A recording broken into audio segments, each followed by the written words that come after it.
राधे राधे दोस्तों।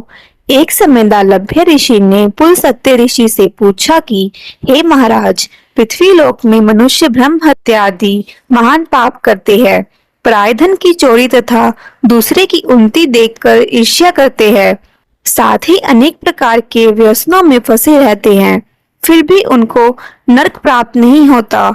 इसका क्या कारण है? वे ना जाने कौन सा दान पुण्य करते हैं जिससे उनके पाप नष्ट हो जाते हैं। यह सब कृपा पूर्वक आप कहिए। पुलस्त्य मुनि कहने लगे कि हे महाभाग, आपने मुझसे अत्यंत गंभीर प्रश्न पूछा है। इससे संसार के जीवों का अत्यंत भला होगा। इस भेद को ब्रह्मा, विष्णु, रुद्र तथा इंद्र आदि भी नहीं जानते, परंतु मैं आपको यह गुप्त तत्व अवश्य बताऊंगा। उन्होंने कहा कि माघ मास लगते ही मनुष्य को स्नान आदि करके शुद्ध रहना चाहिए।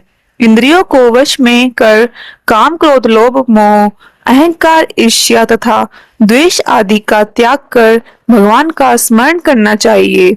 पुष्य नक्षत्र में गोबर, कपास, तिल मिलाकर उनके कंडे बनाना चाहिए। उन कंडों से 108 बार हवन करना चाहिए। उस दिन मूल नक्षत्र हो और एकादशी तिथि हो। अच्छे पुण्य देने वाले नियमों को ग्रहण करें। स्नान आदि नित्य क्रिया से निर्वित होकर सब देवताओं के देव श्री भगवान का पूजन करें और एकादशी व्रत धारण करें।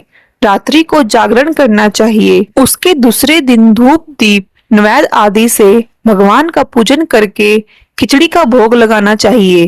तत्पश्चात पेठा, नारियल, सीताफल या सुपारी का अर्घ्य देकर स्तुति करनी चाहिए। हे भगवान, आप दीनों को शरण देने वाले हैं, इस संसार सागर में फंसे हुए का उद्धार करने वाले हैं।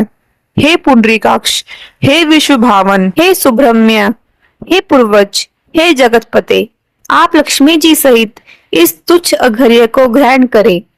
इसके पश्चात जल से भरा कुंभ घड़ा ब्राह्मण को दान करें तथा ब्राह्मण को श्यामा गो और तिल पात्र देना भी उत्तम है। तिल स्नान और भोजन दोनों ही श्रेष्ठ हैं। इस प्रकार जो मनुष्य जितने तिलों का दान करता है उतने ही 1000 वर्ष स्वर्ग में वास करता है।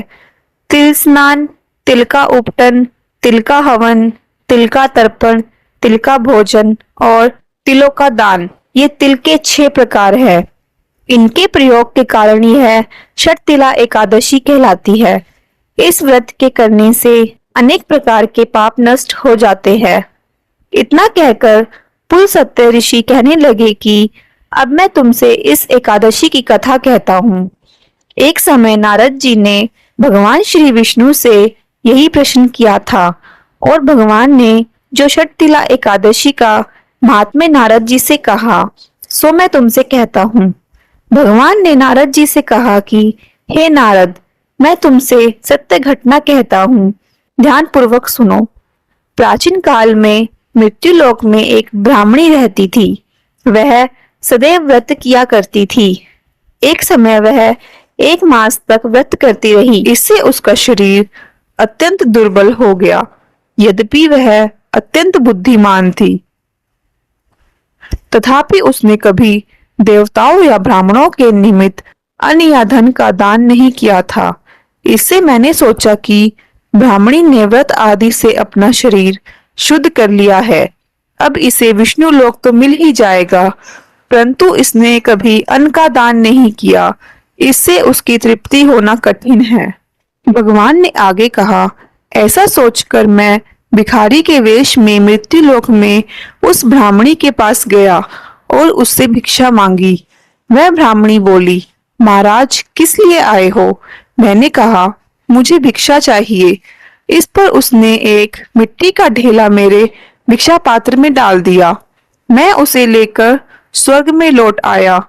कुछ समय बाद ब्राह्मणी भी शरीर त्याग कर स्वर्ग में आ गई। उस ब्राह्मणी को मिट्टी का दान करने से स्वर्ग में सुंदर महल मिला, परंतु उसने अपने घर को अनादि सब सामग्रियों से शून्य पाया। घबरा कर वह मेरे पास आई और कहने लगी कि भगवान, मैंने अनेक व्रत आदि से आपकी पूजा की, परंतु फिर भी मेरा घर अनादि सब वस्तुओं से शून्य है। इसका क्या कारण है? इस पर मैंने कहा, पहले तुम अपने घर जाओ, देव स्त्रियां आएंगी तुम्हें देखने के लिए। पहले उनसे षटतिला एकादशी का पुण्य और विधि सुन लो, तब द्वार खोलना। मेरे ऐसे वचन सुनकर वह अपने घर गई। जब देव स्त्रियां आई और द्वार खोलने को कहा तो ब्राह्मणी बोली, आप मुझे देखने आई हैं तो षटतिला एकादशी का महात्म्य मुझसे कहो। उनमें से एक देव स्त्री कहने लगी कि मैं कहती हूँ। जब ब्राह्मणी ने षटतिला एकादशी का महात्म्य सुना तो द्वार खोल दिया। देवंगनाओं ने उसको देखा कि ना तो वह गांधर्वी है और ना आसुरी है, वरन पहले जैसी मानुषी है। उस ब्राह्मणी ने उनके कथानुसार षटतिला एकादशी का व्रत किया। इसके प्रभाव से वह सुंदर और रूपवती हो गई तथा उसका घर अनादि समस्त सामग्रियों से युक्त हो गया।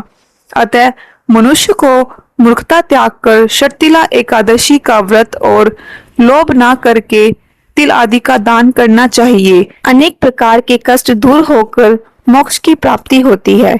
राधे राधे।